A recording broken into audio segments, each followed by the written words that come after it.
Shara Yichud Vaimuna par Exaïn, page Pedalet Amud Aleph, je reprends 8 lignes par le bas, qui m'écore à Chayut. Je reprends ce que nous avons vu jusqu'à aujourd'hui dans le Perek Exaïn. Le Zakan a présenté deux conceptions différentes de l'unité de Dieu. Il a précisé que ces deux conceptions différentes ne concernent pas le divin. Le Yichud Hashem, l'unité de Dieu est la même. Ba'ilyonim ou Batartonim, en haut comme en bas. Ani Hashem lo shaniti, moi Hashem je n'ai pas changé. Ça veut dire que sa présence, son essence ne subissent aucun changement, ni du fait de l'existence de la création, ni du fait de la connaissance que Dieu a de la création. Mais nous aurons deux façons différentes de percevoir et de concevoir l'unité de Dieu. Yehudaïla de façon absolue, Yehudatata de façon moins absolue, Yehudaïla qui correspond à l'unité de Dieu pour elle-même, sans considérer davantage ce qu'elle représente par rapport à la création, et Yehudatata qui correspond à l'unité de Dieu dans sa relation avec la création. L'Admour Zaken a ensuite expliqué que puisque l'unité de Dieu s'affirme avec tant de puissance, Yonim ou Vatartonim en haut comme en bas, bien la création n'a pu prendre sa place qu'après l'intervention d'un tzimtzum, d'une contraction de l'émanation du divin qui apporte son existence à la création. Et l'Admour Zaken a précisé que ce tzimtzum n'a strictement aucun effet sur le divin. Ce tzimtzum n'a d'effet que sur notre perception de l'intervention du divin dans la création. L'Admour Zaken a cité ensuite le Tikkun Nun Zayin, qui rapporte que l'Etata Panu Mine, il n'y a pas d'endroit qui soit vide de sa présence, qui confirme bien que rien n'est vide de sa présence, de son essence, que Dieu ne s'est retiré de nulle part, et le concept de Tzimtzum ne se conçoit donc pas kipshuto au sens littéral. Dieu ne s'est pas mis de côté pour laisser un peu de place à la création, comme on le comprend en première lecture dans la Kitva Arizal. L'Admour Zaken a ensuite rapporté un extrait du Raya Memna, dans lequel de nouveaux concepts étaient abordés. Le premier, lui saisit tout et personne ne le saisit. Le concept de tfisa qu'on a expliqué de deux façons. Tout d'abord, personne ne peut vraiment saisir, ça veut dire saisir intellectuellement Akadosh Baruch Hu. Ensuite, Dieu ne subit pas les contraintes du monde comme la Neshama subit les contraintes du corps. Dieu n'est pas saisi par les contraintes de ce monde. Le deuxième concept, c'était celui de Sovev et Memale. Nous avons expliqué qu'il existe deux dimensions distinctes du divin, celle qui est intégrable à la création, que nous appelons Memale, celle qui n'est pas intégrable à la création, que nous appelons Sovev. Mais Sovev et Memale sont impliqués de la même manière dans l'existence concrète de la création, mais sur deux modes différents. Sovev n'intègre pas la création, et Memale intègre la création. Mais quel que soit le mode d'intervention du divin, Sovev comme Memale, ces deux dimensions du divin sont tout à fait présentes et connectées à la création. Il ne faut pas faire l'erreur de croire que Sovev, c'est trop puissant et déconnecté de la création, Memale, c'est beaucoup moins puissant et donc connecté à la création et déconnecté de Dieu. En réalité, Sovev intervient bien concrètement dans l'existence de la création.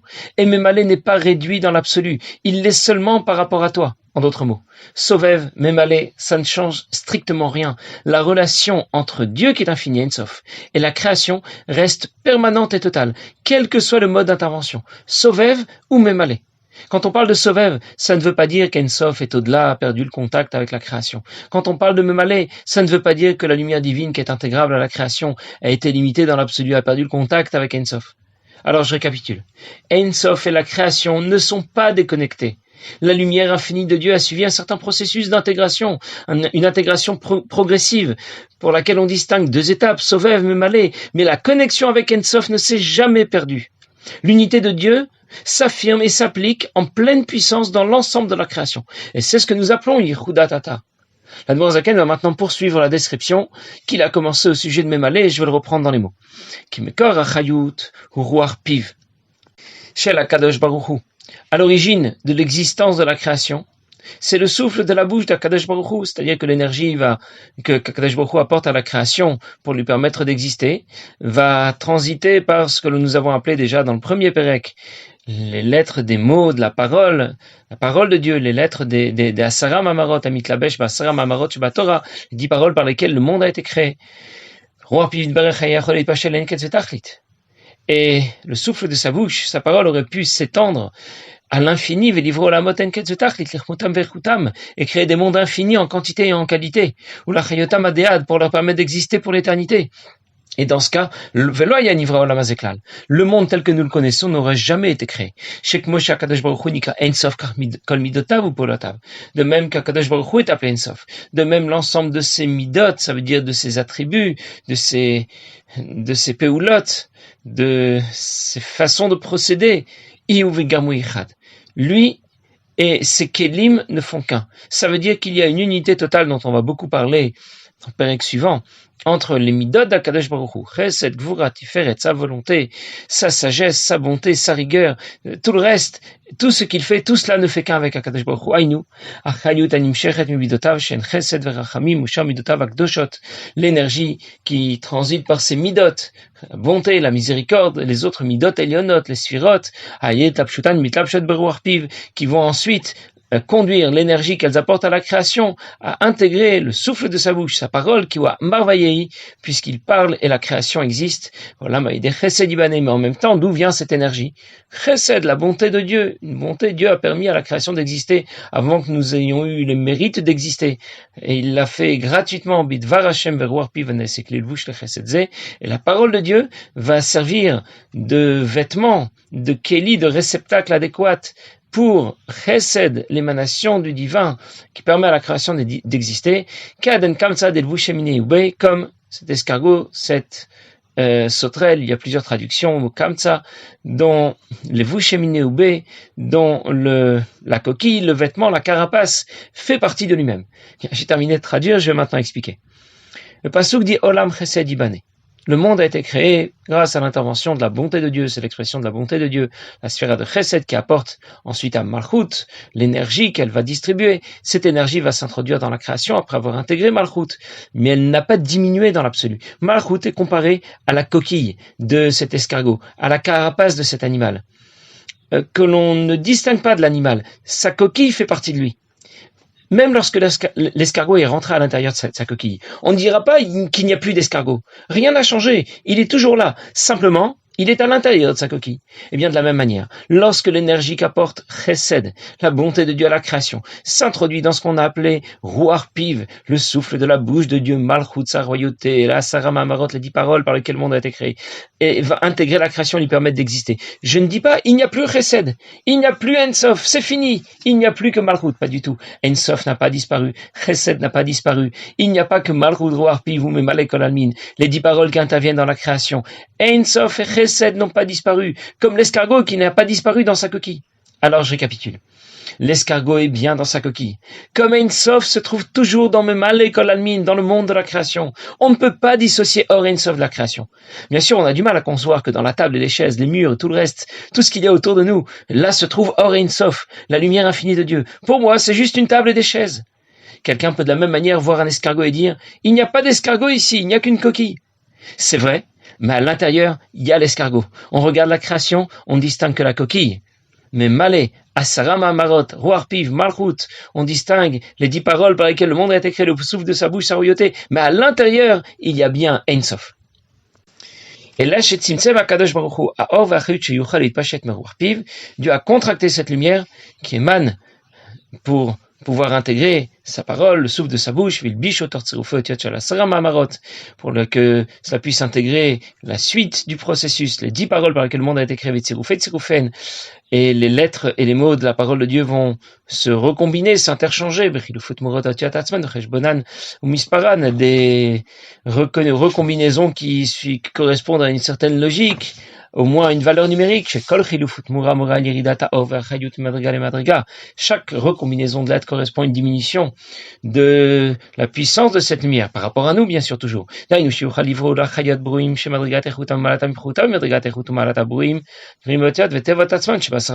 dire que à l'arrivée, on pourra exister. Ce processus va permettre l'existence de tous les éléments de la création qui sont plutôt mineurs, alors que la Asara Mahamarot vont permettre l'existence dans la création de ce qui est majeur, le ciel, la lumière, ce genre de choses. Mais à l'intérieur se trouve bien Kadosh Baruch Hu lui-même.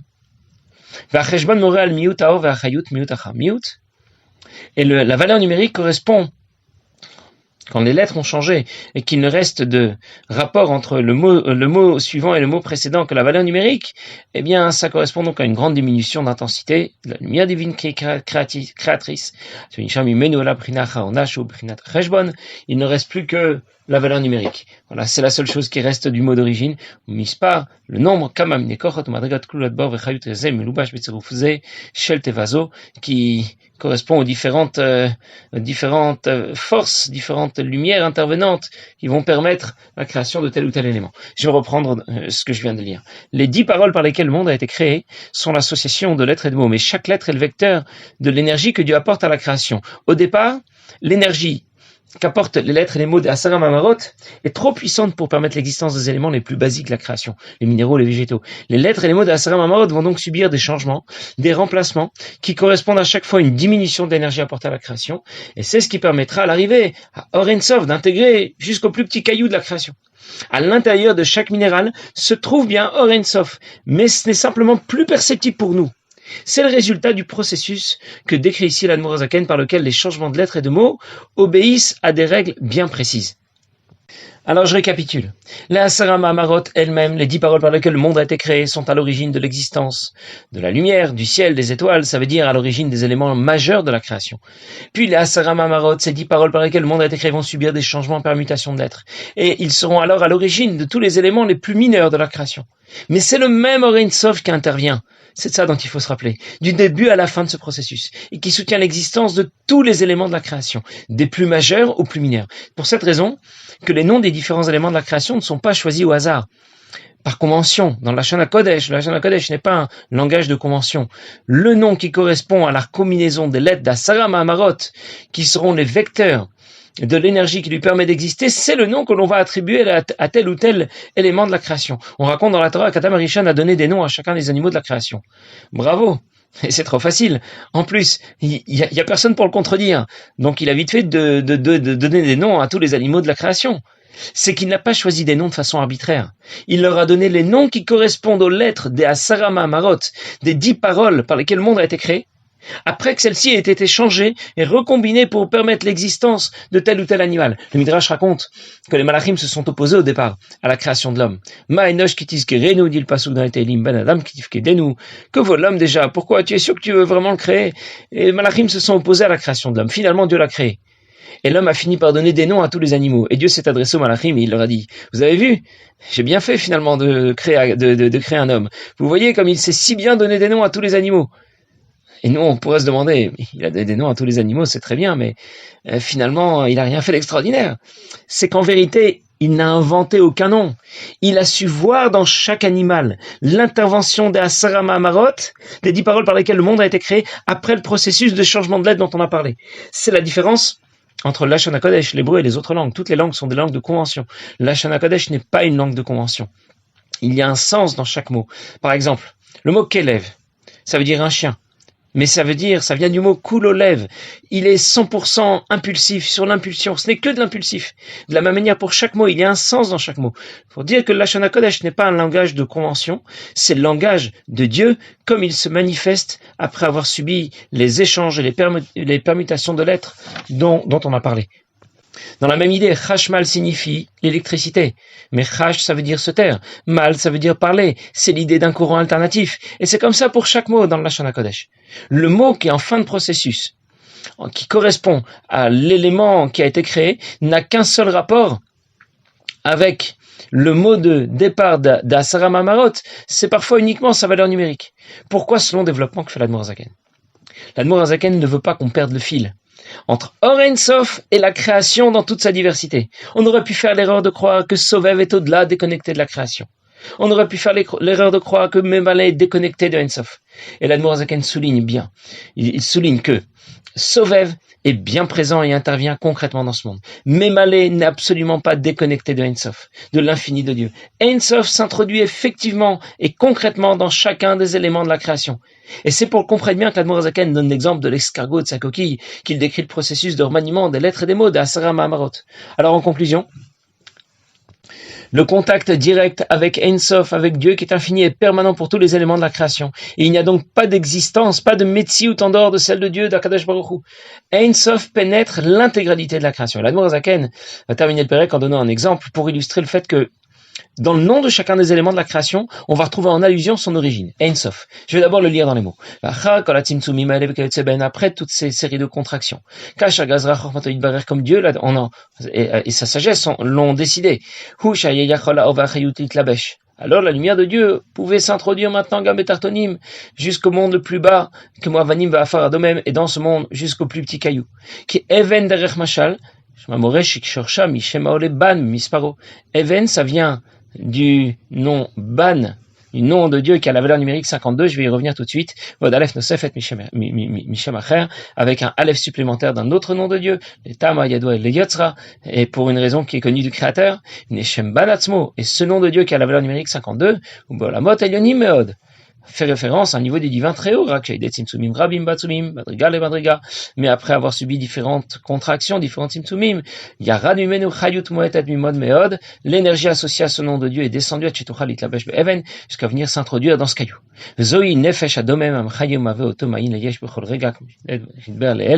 c'est ce qu'on appelle la vie, ça veut dire l'existence de ce minéral qui lui permet d'exister à partir de rien à chaque instant. C'est ce qu'on appelle Zebrinat Memale Kol Almin, Shenken Prinat Sobev Kol Almin. Voilà ce qu'on appelle Memale, le processus d'intégration de Memale à la création. Et chaque intervention de Dieu va créer des éléments à la hauteur de cette intervention, à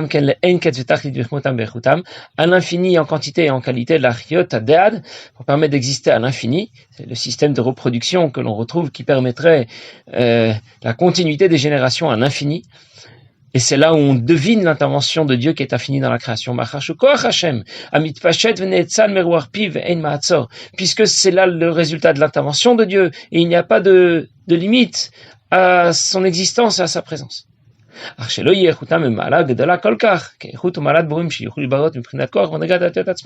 Mais pas autant que ce qui en est vraiment à l'origine, avec le même caractère infini.